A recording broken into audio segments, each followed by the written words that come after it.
Ito nga pala yung kinabit ko na net sunshade for outdoor dahil nga sobrang init ngayon and makakabawas din siya ng init sa kapaligiran kapag may panalon ng katulad nito ng net. And pasensya na sa itsura ko dyan dahil sobrang init pa rin kahit bandang alas 6 na. Kaya 6 PM na ako naggabi dahil di ko kaya talaga maggabit niya sa labas ng tanghali.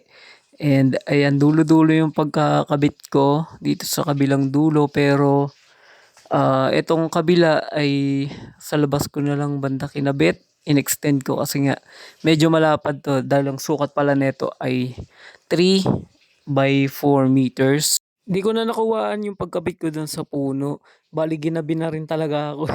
And ito yung una kong pagkabit. Mali yan eh. Kaya inikot ko para mas malapad yung dito sa side namin. And ito yung itsura ko. May mga daon-daon pa. Ang dungis. So kung gusto niyo nito, laking tulong po. Ilalagay ko yung link